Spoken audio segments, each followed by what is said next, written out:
2월 19일 목요일 새벽 묵상에 오신 여러분들, 오늘 하루도 하나님의 은혜가 여러분과 함께 하시기를 바랍니다. 오늘 우리에게 주시는 말씀은 로마서 11장 17절에서 20절 그리고 31절의 말씀입니다. 그런데 참 올리브 나무 가지들 가운데서 얼마를 잘라내시고서 그 자리에다 돌 올리브 나무인 그대를 접붙여 주셨기 때문에 그대가 참 올리브 나무의 뿌리에서 올라오는 양분을 함께 받게 된 것이면 그대는 본래의 가지들을 향하여 우쭐대지 말아야 합니다.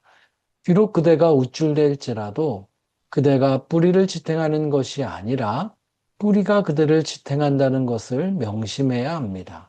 그러므로 본래의 가지가 잘려나간 것은 그 자리에 내가 접붙임을 받게 하시려는 것이었다 하고 그대는 말해야 할 것입니다. 옳습니다. 그 가지들이 잘린 것은 믿지 않은 탓이고 그대가 그 자리에 붙어 있는 것은 믿었기 때문입니다. 그러니 교만한 마음을 품지 말고 도리어 두려워하십시오. 31절입니다. 이와 같이 지금은 순종하지 않고 있는 이스라엘 사람들도 여러분이 받은 그 자비를 보고 회개하여 마침내는 자비하심을 입게 될 것입니다. 아멘. 여러분, 우리가 지금 함께 읽고 있는 성경이 로마서지요. 로마서는 로마의 교회, 성도들을 향해 바울이 쓴 서신서입니다. 이 편지는요, 바울의 2차 선교 여행 중에 중심 사역지였던 고린도에서 그가 썼던 것으로 보입니다. 그때가 대략 주후 56년에서 57년 사이입니다. 고린도 교회는 그 바울이 사역하던 초기에 바울을 반대하고 거스르는 사람이 참 많았었습니다. 그런데 주님께서 바울에게 이 고린도, 이 도시에 내 백성이 많다 하고 격려하셨기 때문에 바울은 1년 반 정도를 집중하면서 사역했었습니다. 그런데 그때 그 고린도 지역, 그 사역에서 큰 도움이 되는 사람들을 만나게 되는데 바로 아굴라와 브리스길라라고 우리에게 잘 알려진 유대인 부부였습니다. 여러분, 이들은요, 이후에도 바울과 함께 하면서 바울의 선교의 중요한 동역자가 되죠. 이 아굴라와 브리스길라 부부는요, 이 고린도에 오기 전까지 바로 로마에 거주하였던 유대인 크리스천 부부였습니다. 그런데 그보다 몇 해 전인 주 49년경에 어떤 일이 있었냐면 로마에서 클라우디우스 황제가 칙령을 하나 내리게 됩니다. 그 내용이 무엇인가? 로마 시내 유대인들을 추방하는 내용이었습니다. 그 여파로 이 아굴라와 브리스길라 부부도 로마 시내를 떠나야 했던 것이죠. 그렇다면 왜 클라우디우스 황제가 그런 칙령을 내렸을까요? 그 배경에는 로마 역사 기록들을 살펴보면 하나의 사건이 있었습니다. 수에토니우스 선동 또는 수에토니우스 소요 사건이라는 어떤 그 일이 벌어졌던 거죠. 로마 시내에 살던 유대인들 가운데서 수에토니우스를 둘러싸고 그들 상호 간에 어떤 선동과 소요, 다툼이 있었던 것입니다. 그리고 그 모습을 보고 그 당시 로마 시내 지도부는 일종의 치안 통치 차원에서 그 유대인들 집회를 금지하고 관련된 주요 지도층이나 주요 사람들을 추방했던 것이죠. 그때 아굴라와 브리스길라도 로마에서 추방된 것으로 보입니다. 그럼 여러분, 그 쟁점이 된 수에토니우스, 이가 누구인지를 아는 게 중요하겠죠? 수에토니우스라는 단어로 이 로마사에 기록된 그 이름은 실은 그리스도, 수에토니우스가 아니라 그리스도라는 단어를 이제 로마인들이 잘 모르기 때문에 오기한 것으로 보입니다. 그러니까 당시 로마의 유대인들 사이에 일어났던 수에토니우스 사건은 그 유대인들 사이에 그리스도를 두고 상호 간에 벌어졌던 갈등과 다툼을 의미합니다. 여러분, 그리스도가 누구입니까? 그리스도는 유대인들이 기다리던 메시아, 즉 구원자를 의미하죠. 여러분, 이 메시아에 관한 것, 그리스도에 관한 것은 유대인들에게는 매우 중요한 주제입니다. 그리고 그것이 당시 로마에 있었던 예수님을 그리스도로 믿는 유대인들과 그 예수님을 믿지 않는 유대인들 사이에 그런 갈등이 일어났던 것이지요. 예, 이 믿음을 두고 예수님이 그리스도인가 아닌가에 대한 그것을 두고 일어난 갈등입니다. 여러분, 이런 갈등의 모습은 실은 우리가 앞서 읽었던 사도행전에도 곳곳에 등장했던 것을 알 수 있죠. 바울이 그 당시에 소아시아 지역과 마게도나 지역을 다니면서 복음을 전하다 보면 먼저 그들은 그 곳곳에 흩어져 살던 유대인들을 찾아가서 먼저 복음을 전했죠.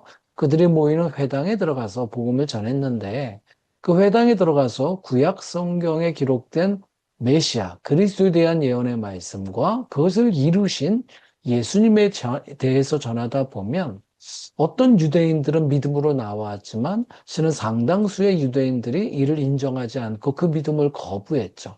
거부한 것뿐만 아니라 그 예수님을 그리스도로 전하는 바울을 핍박하기도 하고 때로는 죽이려고 했던 시도들도 계속 있었던 것을 볼 수 있습니다. 당시로서는 소수였던 그리스도인 유대인들, 믿는 유대인들이 다수의 이스라엘들의 핍박을 많이 받았었습니다. 하지만 이게 겉으로 보기에는 유대인들 사이에 어떤 소요로, 사건으로 보이다 보니까 그렇게 치안을 불안케 한다라는 그런 이유로 보였던 것 같습니다. 특히 극성적인 유대인들의 모습을 보면서 로마 시내 통치자들은 매우 불편했던 것 같습니다. 제국의 심장에서 그런 일이 벌어졌기 때문에 결국 클라우디우스 황제는 그들에 대한 추방령을 내리게 됩니다.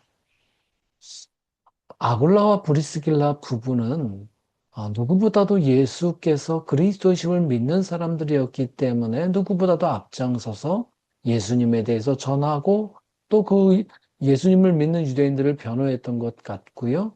결국 그 중에도 이렇게 나서서 하다 보니까 찍히게 된 거죠. 그래서 결국 쫓겨나게 됩니다.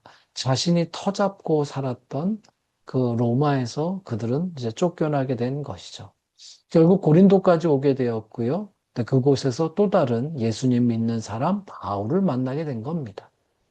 아마도 이 부부에게 바울은 매우 반가운 사람이었을 것 같습니다. 자신들처럼 자기 스스로를 돌보기보다 예수를 전하고 예수를 믿고 그렇게 살아가고 있는 바울을 보면서 특히 당시 고린도 유대인들의 그 반대에도 굴하지 않고 예수님을 전하는 모습을 보면서 더욱더 마음을 다해 바울을 돕고 동역하게 되었던 것이시지요. 그런데 이들이 바울을 만나 고린도에서 사역을 하던 그때 당시 상황이 또 달라졌습니다. 그때가 클라우디우스 칙령이 지나간 몇 년 후인 그 주후 56년에서 57년경이었는데요. 그때 이미 클라우디우스 황제는 사망을 했던 때이고요. 새로운 황제인 네로가 황제가 되어 통치하던 초기였습니다. 이때는 네로 왕조의 통치의 초기에는 아직 핍박이 시작되기 전이었기 때문에 비교적 평온한 때였습니다. 그렇기 때문에 로마를 떠나갔던 유대인들이 다시 로마로 복귀할 수 있었고요. 마찬가지로 로마를 떠났던 그리스도인 유대인들도 다시 로마로 복귀한 사람들이 있었습니다. 그들은 이렇게 돌아가 보니까 이제 그 로마에는 어떤 일이 있었냐면 예수님을 믿는 유대인들이 떠난 상태로 이제 이방인 그리스도인들만이 남은 채 그때 비로소 로마 교회가 형성이 되어 있었습니다. 그렇게 이방인들 중심으로, 이방인 그리스도인들 중심으로 로마 교회가 형성되었고요. 몇 해가 지난 후에 이제 믿는 유대인들이 그 교회에 돌아오게 된 것인데, 이제 이 두 그룹 사이에 이제 조금 또 다른 갈등이 벌어지게 된 거죠. 오해가 벌어진 게 된 겁니다. 그들 사이 일어났던 그 갈등의 몇 가지 대표적인 것이 있는데, 예를 들면 이런 겁니다. 이 이방인 그리스도인들 사이에서 이 유대인들을 향한 어떤 생각, 즉 그들은 실패자라는 생각이 있었습니다.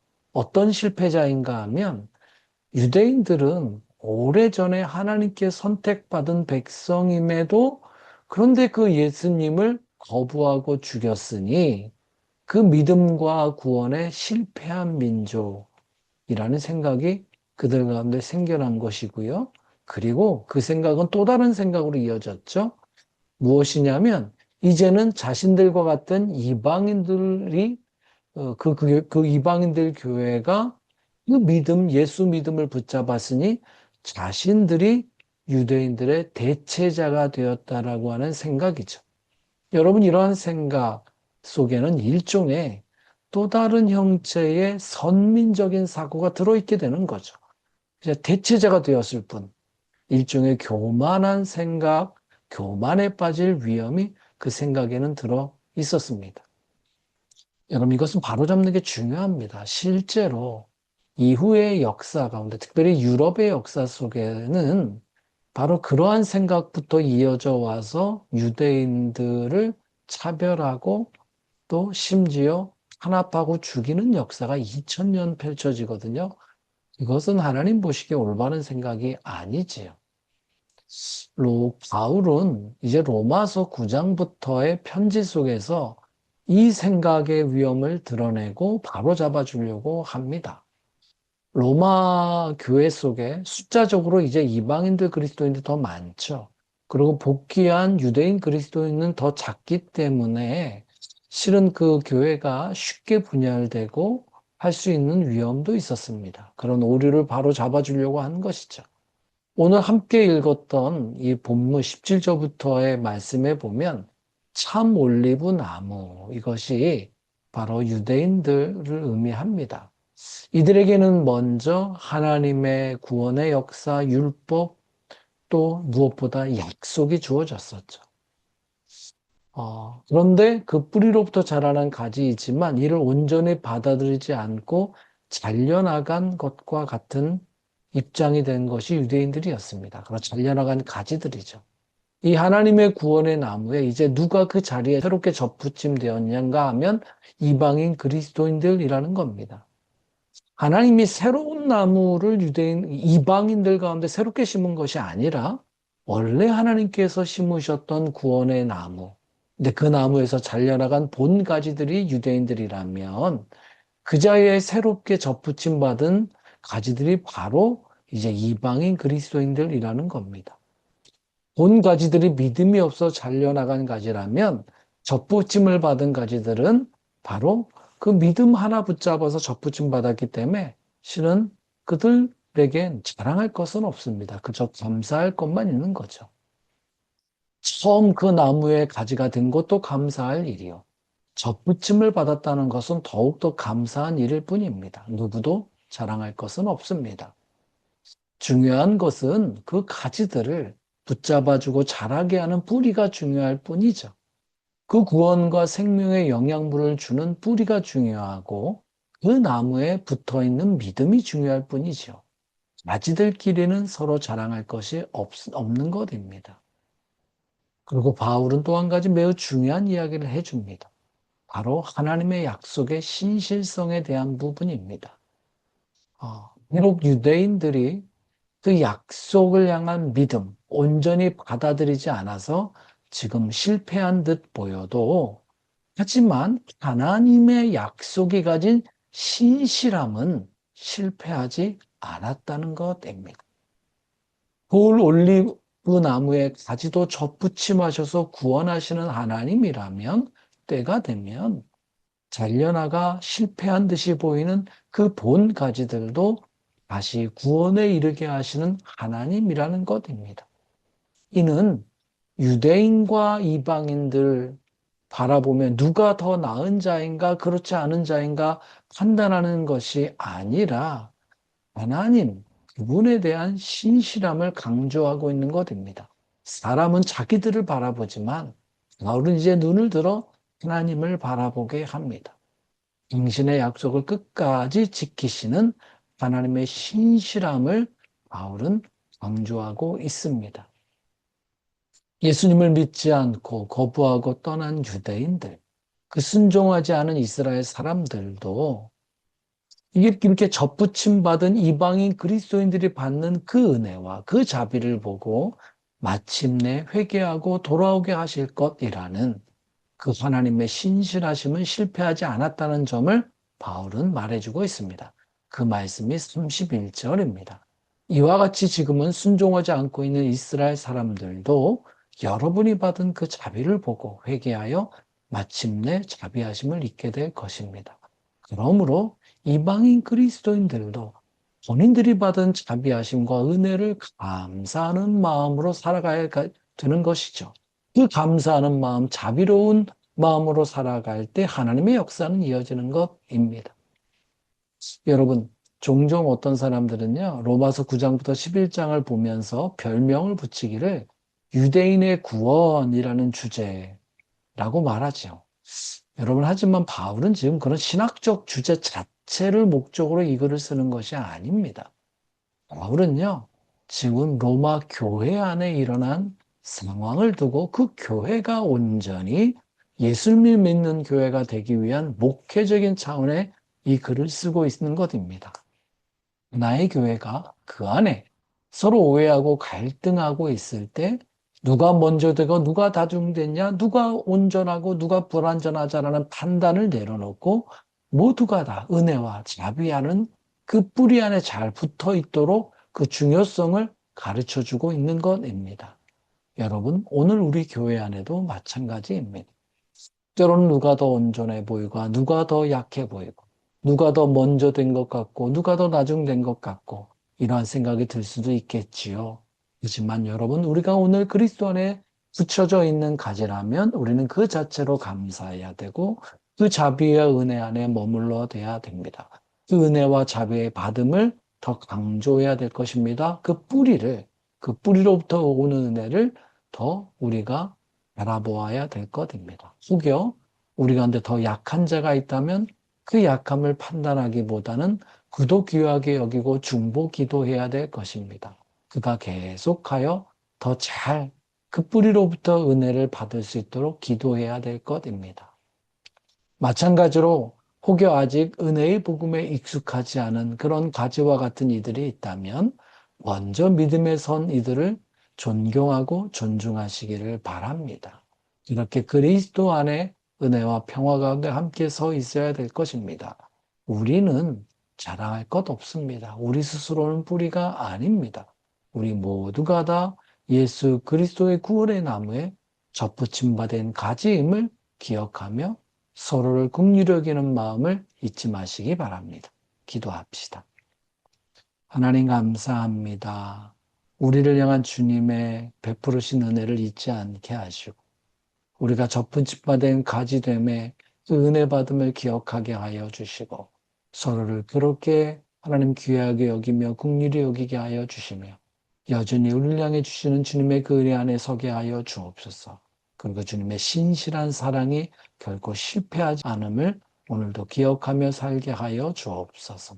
예수님의 이름으로 기도합니다. 아멘.